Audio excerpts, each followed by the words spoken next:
امتیاز اور غزالہ کے درمیان یہ بات طے پا گئی تھی کہ وہ نائلہ کا اصلی چہرہ غزالہ کے سامنے لے کر کے آئے گا۔ دونوں میاں بیوی کے درمیان یہ بات طے ہو گیا تھا کہ اگر غزالہ کی بہن نائلہ سچی ثابت ہوئی تو ظاہری بات ہے کہ اس بات کی سزا امتیاز کو ملے گی، اور اگر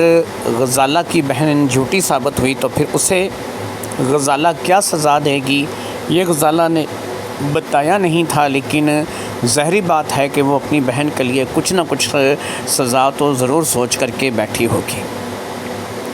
لہٰذا ایسا ہی ہوا، دونوں میاں بیوی نے مل کر کے ایک پلان بنایا۔ اس پلان کے تحت غزالہ کی ایک سہیلی جو کہ تھوڑی دور رہتی تھی، اتنی دور کہ آنے جانے میں کم سے کم 3 سے 4 گھنٹے کا وقت لگتا تھا، اس کا نام کلثوم تھا، اور کلثوم کا گھر سمجھو کہ شہر کے دوسرے کونے پر تھا۔ دوسرے شہر میں تو نہیں تھا تو اسی شہر میں، لیکن بہت دور تھا۔ لہٰذا امتیاز نے غزالہ کے ساتھ مل کر کے یہ پلان بنایا کہ وہ کلثوم کی بیماری کا یا کلثوم کے کسی کام کا کہہ کر کے گھر سے نکلے گی، لیکن اصل میں وہ گھر سے نہیں نکلے گی، وہ سٹور روم میں چھپ جائے گی۔ سٹور روم کا ایک دروازہ نائلہ کے کمرے میں کھلتا ہے، اور سٹور روم کے دروازے سے نائلہ کے کمرے میں ہونے والی بات چیت کو بڑی آسانی کے ساتھ سنا جا سکتا ہے۔ وہ سٹور روم میں رہے گی، سٹور روم میں چھپ کر کے بیٹھے گی اور نائلہ کی اور امتیاز کی گفتگو کو سنے گی۔ اس کے لیے طریقہ کار یہ ہے کہ وہ شام کے بعد کلثوم کے گھر جانے کے لیے نکلے گی، اور جیسے ہی وہ کلثوم کے گھر جانے کے لیے نکلے گی، لگ بھگ 1.5 سے 2 گھنٹے اسے اس کے گھر پہنچنے میں لگیں گے۔ وہاں پہنچ کر ایک فون آئے گا۔ یہ فون ظاہری بات ہے کہ تم نہیں کرو گی، بلکہ یہ فون جو ہے کسی کے ذریعے سے کروایا جائے گا، لیکن میں اس وقت یہی بتاؤں گا کہ میں تم سے بات کر رہا ہوں اور تمہاری طرف سے فون آیا ہے، جس میں تم بتاؤ گی کہ کلثوم کی طبیعت زیادہ خراب ہے، اسے ہاسپٹل لے کر کے جانا پڑے گا، اور تم صبح سے پہلے واپس نہیں آ سکو گی۔ میں تمہیں یہ کہوں گا کہ ٹھیک ہے، تم صبح تک وہیں رکو، اور کلثوم اگر ٹھیک ہو جائے تو ٹھیک ہے، تم صبح ہی واپس آ جانا۔ پھر اس کے بعد میں اپنے کمرے میں چلا آؤں گا اور رات کے گزرنے کا انتظار کروں گا۔ قریب آدھی رات کو میں نائلہ کے کمرے میں نائلہ کے پاس جاؤں گا۔ جب میں نائلہ کے کمرے میں نائلہ کے پاس جاؤں گا، اس وقت تم سٹور روم میں ایکٹیو رہنا، اور جو بات میری نائلہ سے ہوگی تم اس بات کو سنو گی۔ مجھے امید ہے کہ تمہارا سارا شک انشاءاللہ تعالی تمہارا سارا مسئلہ حل ہو جائے گا، اور تم جو ہے وہ نائلہ کا اصلی چہرہ دیکھ پاؤ گی۔ نائلہ کو اس بات کا پتہ ہوگا کہ تم گھر پر موجود نہیں ہو، میں گھر پہ اکیلا ہوں، اور تم صبح سے پہلے نہیں آؤ گی۔ ویسے کلثوم کو نائلہ بھی جانتی ہے، اور اسے پتہ ہے کہ کلثوم کے گھر آنے جانے میں بھی کم سے کم 1.5 سے 2 گھنٹے جانے اور 1.5 سے 2 گھنٹے آنے میں لگتے ہیں۔ یعنی اگر تم وہاں سے فون کر کے یہ کہو گی کہ تم نہیں آ رہی ہو، تو اس کا مطلب یہ ہوگا کہ نائلہ کو کھل کھیلنے کا موقع مل جائے گا، اور اسے پتہ ہوگا کہ تم گھر میں موجود نہیں ہو۔ لیکن اس کے لیے ضروری ہے کہ کسی طریقے سے نائلہ کی نظر بچا کر کے تم کلثوم کے گھر کے لیے نکلو گی، اور کلثوم کے گھر کے جانے کا کہہ کر تم فوری طور پر سٹور والے کمرے میں آ کر کے چھپ جاؤ گی، اور جب تک تم سٹور والے کمرے میں چھپی رہو گی، تمہیں وہاں پر الجھن تو ہوگی، پریشانی ہوگی، لیکن یہ ایک رات کی پریشانی نائلہ کا اصلی چہرہ تمہارے سامنے لے آئے گی۔ امتیاز اور غزالہ کے درمیان یہ بات طے پا گئی، اور اس بات کے طے پا جانے کے بعد دونوں نے اس بات کا فیصلہ کر لیا کہ کس روز وہ اس کھیل کو سر انجام دیں گے۔ غزالہ کو 1-2 روز چاہیے تھے اپنے اندر اتنا حوصلہ پیدا کرنے کے لیے کہ کیا واقعی اس کی بہن جسے وہ اپنی بیٹی کی طرح مانتی ہے، جو امتیاز کہہ رہا ہے وہ بات سچ ہے، اور اس کی بہن ہی اس کی خوشیوں کی قاتل ہے، اور وہ اس کے شوہر پر آنکھ ٹکائے بیٹھی ہے اور اس کے گھر کو برباد کرنا چاہتی ہے۔ لیکن اب تک سچ پوچھیں تو غزالہ کے اندر کی عورت یہی کہہ رہی تھی کہ نہیں، ایسا نہیں ہو سکتا، اگر میں اسے چھوٹی بہن یا بیٹی کی طرح مانتی ہوں تو اس کے اندر میرے لیے کوئی ایسی بات نہیں ہوگی، اور اسی بات کو لے کر کے آج اس نے اس بات کی ٹھان لی تھی کہ اگر امتیاز کی بات سچی ہے تو وہ اس کا اصلی چہرہ سامنے لانا چاہتا ہے، تو یہ کام ظاہری بات ہے کہ غزالہ کی مدد کے بغیر نہیں ہو سکتا تھا، اور غزالہ کی مدد اسی طریقے سے مل سکتی تھی کہ سٹور روم والے کمرے میں غزالہ کو ایک رات کے لیے رہنا پڑے گا، جس میں چارپائی تو موجود تھی لیکن ایک ٹوٹی ہوئی، اور بستر تو نہ ہونے کے برابر تھا۔ ایک کرسی تھی جس کے اوپر بیٹھ کر کے رات کاٹی جا سکتی تھی، اور اس کرسی کو ظاہری بات ہے کہ اس دروازے کے بالکل قریب لگایا جائے گا جس دروازے سے اس نے نائلہ اور امتیاز کے درمیان ہونے والی گفتگو کو سننا تھا۔ لہٰذا ویسے ہی ہوا کہ جس روز ان کی اس پلاننگ کو انہوں نے کامیاب کرنا تھا، اس روز کلثوم کے گھر جانے کا کہہ کر کے نائلہ نکل گئی، اور اس وقت تک امتیاز گھر نہیں آیا تھا۔ یہ بھی پلان کا حصہ تھا۔ غزالہ نائلہ کو کہہ کر کلثوم کے گھر چلی گئی۔ نائلہ گھر میں اکیلی رہ گئی۔ قریب 1.5 سے 2 گھنٹے کے بعد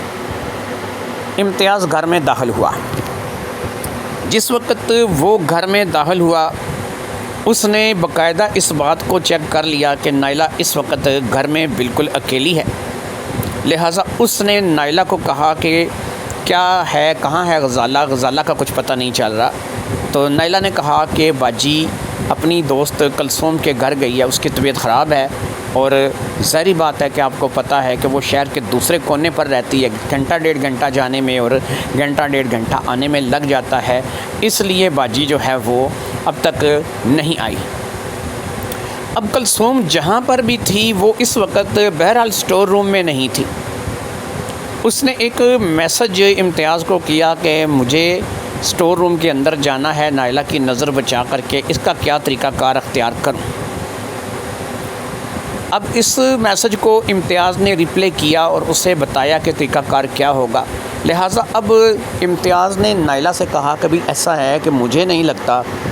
کہ غزالہ گھر پر نہیں ہے، اور ہمیں گھر میں کچھ کھانا پکانا چاہیے یا گھر میں کچھ بیٹھ کر کے کھانا چاہیے۔ ویسے تم نے بنایا کیا ہے یہ تو بتا دو۔ نائلہ نے کہا بس دال بنی ہوئی ہے اور اس کے ساتھ روٹی یا چاول بنا دیتی ہوں۔ امتیاز نے کہا چھوڑو، باہر کسی ہوٹل پہ چلتے ہیں، اچھا سا کھاتے ہیں، پھر گھر واپس آ جائیں گے، آج 2 ہی تو ہیں۔ نائلہ نے کہا ٹھیک ہے، مجھے کوئی اعتراض نہیں۔ وہ فوری طور پر تیار ہو گئی۔ اس نے بس کپڑے بدلنے میں جتنی دیر لگائی، کپڑے بدل کر کے وہ آئی اور امتیاز کے ساتھ بازار جانے کے لیے اور باہر کا کھانا کھانے کے لیے تیار ہو گئی۔ جب وہ وہاں سے نکل گئی، اس کے بعد ڈپلیکیٹ چابی سے اندر غزالہ داخل ہوئی اور جا کر کے فوری طور پر وہ فی الحال تو اپنے کمرے میں بیٹھ گئی۔ اب اسے ایک چیز کا تھا کہ وہ باہر سے دروازہ لگا ہوا یا باہر سے تالا لگا ہوا کیسے بتائے گی، کیونکہ اگر وہ اپنی چابی کے ذریعے سے تالا کھول کر کے اندر آئی ہے تو وہ کیسے ظاہر کرے گی کہ وہ گھر پہ موجود نہیں ہے۔ اس کے لیے بھی اسے ایک بڑا آسان سا حل سوچ گیا۔ وہ باہر دروازے تک گئی اور دروازے کے قریب کھڑے ہو کر کے گلی سے گزرنے والے لوگوں کو اس نے ایک بندے کو اپنے پاس بلایا۔ اس نے کہا بھائی ایسا ہے کہ باہر سے تالا لگا کر کے چلے جاؤ، ایسا ہے کہ میرا شوہر گھر پہ نہیں ہے، میں اکیلی ہوں اور اکیلے میں مجھے ڈر لگتا ہے، باہر سے تالا لگا دو گے، شوہر کے پاس دوسری چابی ہے، میں سونے لگی ہوں، وہ آ کر کے تالا کھولے گا اور اس طریقے سے وہ گھر کے اندر داخل ہو جائے گا، ایسے میں اکیلی ہوں، پتہ نہیں وہ کب تک واپس آئے گا، مجھے تھوڑی سی گھبراہٹ ہو رہی ہے، بھائی یہ تالا پکڑو اور یہ کام کر دو۔ اس شخص نے باہر سے کنڈی لگا کر کے تالا لگا دیا اور اس کے بعد تالا لگوانے کے بعد کلثوم گھر کے اندر آ گئی۔ اب وہ رسک نہیں لے سکتی تھی کہ وہ اندر ہی رکے، لہٰذا اس نے اپنے بیگ کو اٹھایا کہ ظاہری بات ہے وہ بیگ اپنے ساتھ لے کر کے گئی تھی۔ اب وہ سٹور روم والے کمرے میں چلی گئی۔ اس کمرے میں اگر سے تھوڑا سا فالتو سامان پڑا تھا، لیکن یہ فالتو سامان ہی اس کے بیٹھنے کے لیے کافی تھا۔ خاص طور پر وہ کرسی جو اسے دروازے کے قریب کر سکتی تھی، جسے وہ دروازے کے بالکل قریب لگا سکتی تھی، اس کرسی پر بیٹھ کر کے وہ گفتگو سن سکتی تھی، لہٰذا وہ اسی کرسی پر جا کر کے بیٹھ گئی۔ نائلہ کے کمرے کی جلتی ہوئی لائٹ اس سٹور روم میں تھوڑی سی روشنی کر رہی تھی، اس لیے کوئی بھی چیز دیکھنے میں دقت نہیں ہو رہی تھی۔ سب سے بڑی بات اس سٹور روم کے دروازے کی یہ تھی کہ اس پہ باقاعدہ ایک بڑا ہول بنا ہوا تھا اور وہ ہول اتنا بڑا تھا کہ جس میں سے آنکھ لٹکا کر دوسرے کمرے میں دیکھا جا سکتا تھا۔ بس یہی وہ جگہ تھی کہ جہاں سے وہ اپنی بہن کے بارے میں اور امتیاز کے بارے میں حقیقت جان سکتی تھی۔ اسے اب بھی یقین کریں تو امتیاز کی بات پر یقین نہیں تھا، کیونکہ وہ یہی جانتی تھی کہ اس کی چھوٹی بہن بچوں کی طرح معصوم ہے اور اس کے دل میں کوئی ایسی بات نہیں ہے۔ امتیاز کو بس ایسا ہے کہ کچھ غلط فہمی اسے لے کر کے ہو گئی ہے۔ وہ وہاں اس سٹور روم میں کافی دیر تک بیٹھی رہی۔ زیادہ تر ایسا تھا کہ اس کا وقت گزر نہیں رہا تھا، لیکن بہرحال وہ وہاں پر رہ کر وقت گزارنے پر مجبور تھی۔ قریب 2 سے 2.5 گھنٹے کے بعد باہر کا دروازہ کھلنے کی آواز سنائی دی۔ اسے ایسا لگا کہ وہ لوگ واپس آ گئے ہیں، اور پھر وہ سیدھا نائلہ والے کمرے میں ہی آ گئے۔ امتیاز بھی نائلہ والے کمرے میں آ گیا تھا اور نائلہ خود بھی اپنے کمرے میں آ گئی تھی۔ اب غزالہ پوری طریقے سے چک و چبند ہو کر کے ہر وہ اس منظر کو دیکھنے کے لیے تیار تھی کہ جو امتیاز کے مطابق ہو سکتا تھا۔ ہر وہ بات سننے کے لیے تیار تھی۔ ان دونوں کی گفتگو بڑے آرام سے وہ سن سکتی تھی، انہیں دیکھ سکتی تھی، اور جو بھی بات ہوتی وہ اسے پتہ چل جاتی۔ لہٰذا جیسے ہی نائلہ اور امتیاز گھر آئے، امتیاز وہیں پر بیٹھ گیا۔ تھوڑی دیر تک تو ان دونوں کے درمیان ادھر ادھر کے باتیں ہوتی رہیں، اور پھر آخر کار امتیاز مطلب کی بات پر آیا۔ اس نے کہا، نائلہ ایک بات کہوں، تم شاید اس بات کو سوچو یا نہ سوچو، لیکن تمہیں ایک بات بتاؤں، تم میں اور تمہاری بہن میں بہت فرق ہے۔ تم خود سوچو، تمہاری بہن تھوڑی سی موٹی ہے اور سانولے رنگ کی ہے اور کوئی خاص نین نقش بھی نہیں۔ مجھے تو سمجھ بھی نہیں آتا کہ تم دونوں بہنیں کیسے ہو۔ تم ایک بہت ہی خوبصورت گورا چٹا رنگ اپسرا ٹائپ لگتی ہو، جبکہ وہ ایک بالکل معمولی شکل صورت کی ہے۔ ایسے 2 بہنوں کے درمیان اتنا زیادہ فرق، ظاہری بات ہے کہ یہ باتیں کچھ جو ہے وہ عجیب سی لگتی ہیں، لیکن بہرحال کیا ہو سکتا ہے۔ اب قدرت کی طرف سے شکل جو ہے وہ انسان کو ملتی ہے، اور انسان اس کو خود سے اپنے ہاتھوں سے تو نہیں بنا سکتا۔ نائلہ نے کہا کہ آپ کی بات درست ہے، اس کا مطلب یہ ہے کہ میں آپ کو خوبصورت لگتی ہوں اور غزالہ باجی آپ کو خوبصورت نہیں لگتی۔ امتیاز نے کہا، نہیں، میں نے ایسا تو نہیں کہا، لیکن بس بہرحال یہ ہے کہ تم دونوں بہنوں کی رنگت میں، مزاج میں اور بہت سی چیزوں میں بہت سا فرق ہے۔ اب نائلہ نے کہا، ذرا وہ بہت سی چیزیں بھی بتا دیجئے کہ جن میں مجھے اور باجی کو لے کر کے فرق ہے، کیونکہ ظاہری بات ہے کہ باجی تو اب ایک، میں تو سمجھتی ہوں، اگر آپ میری بات کا برا نہ مانیں تو نکارا سا پیس ہے، جو آپ کو ابھی تک اتنا عرصہ گزر جانے کے بعد بچوں کی خوشی نہیں دے سکی۔ پھر یہ ہے کہ باجی جو ہے وہ ظاہری بات ہے کہ میرے جیسی خوبصورت نہیں ہے، میرے جیسی شکل صورت نہیں ہے، اور باجی جو ہے وہ اس گھر میں آ تو گئی ہے، لیکن بس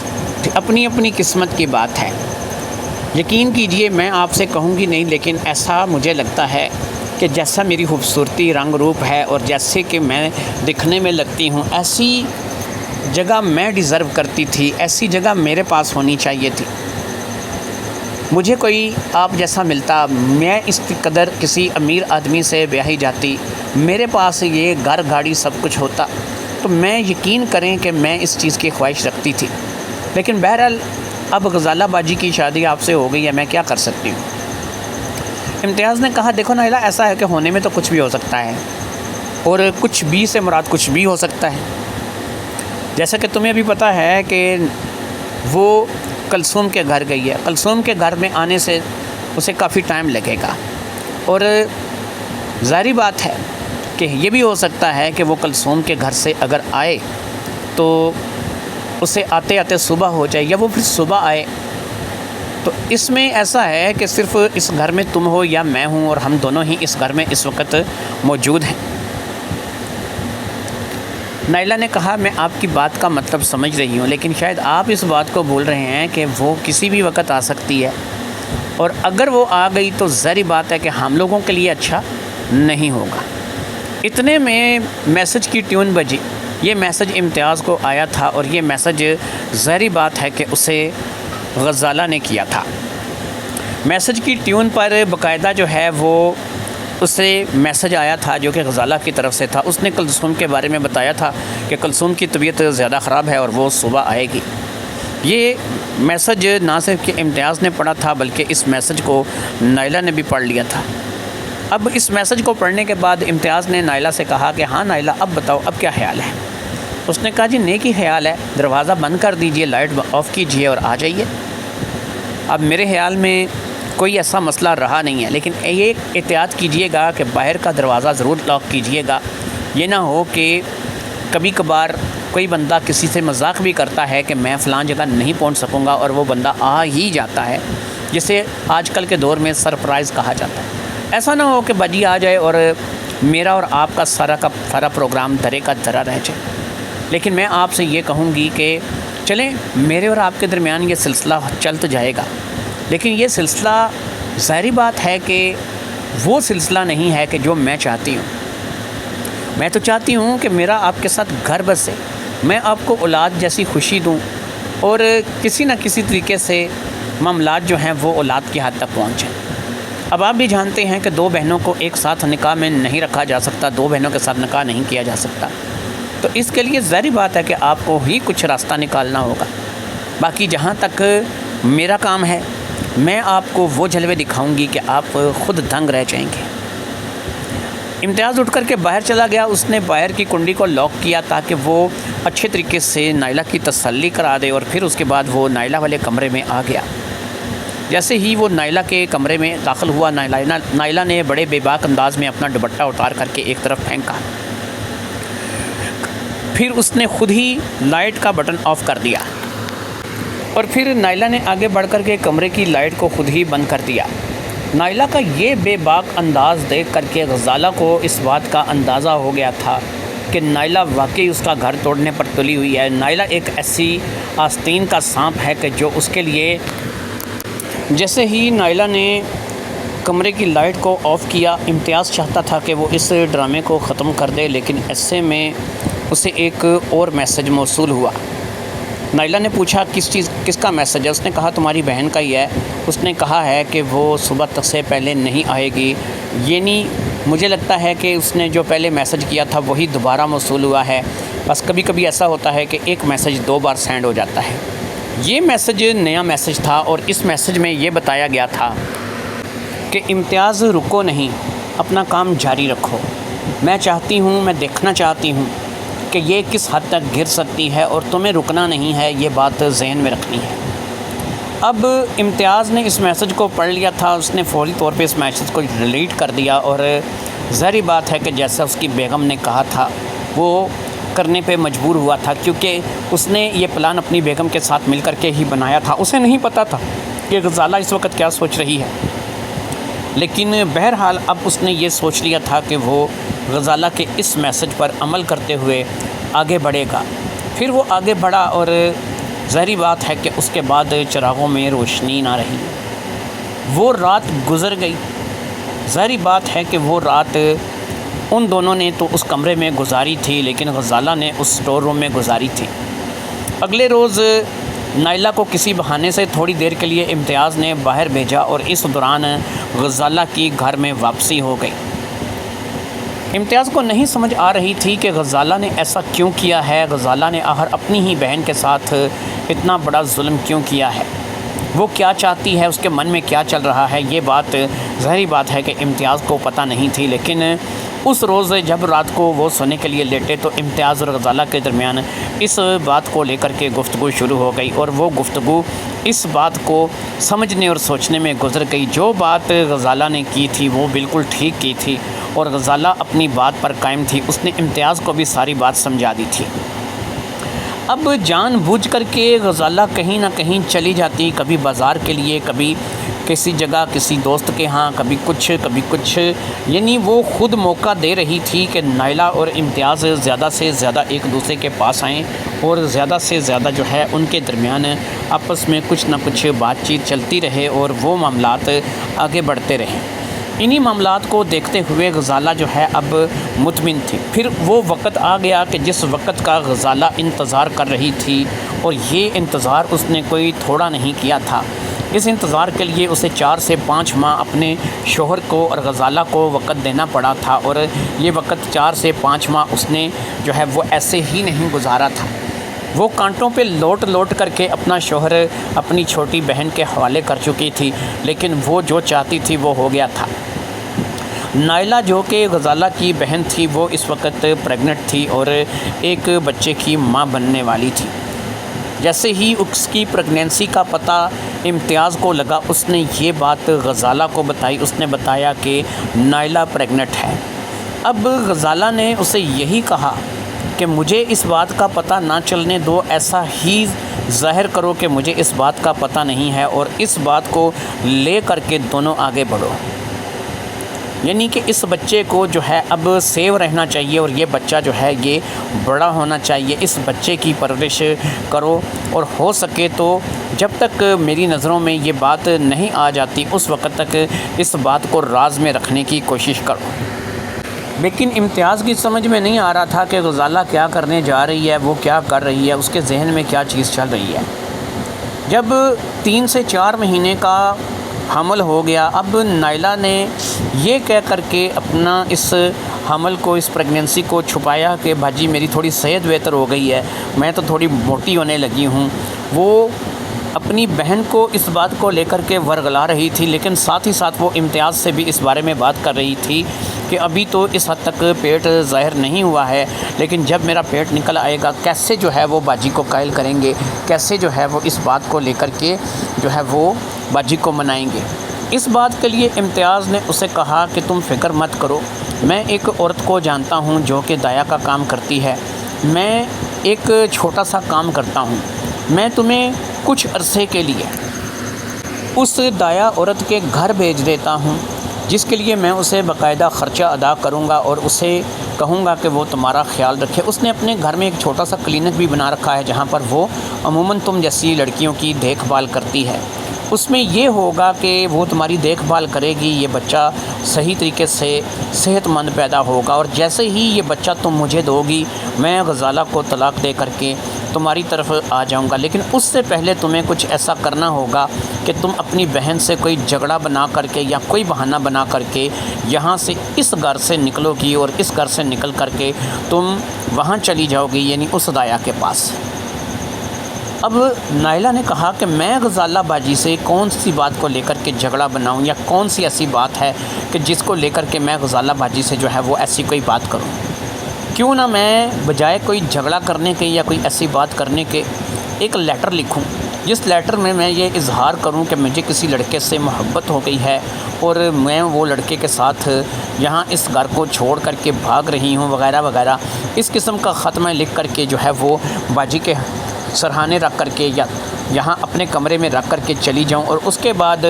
جب میں یہاں سے چلی جاؤں گی تو آپ مجھے اس دایا کے گھر بھیج دیجیے گا، اور اس کے بعد میں اس دایا کے گھر رہوں گی۔ جب بچہ پیدا ہو جائے گا تو ظاہری بات ہے کہ آپ باجی کو طلاق دے کر کے میری طرف آ جائیں گے اور سارا مسئلہ ہمارا اسی طریقے سے حل ہو جائے گا۔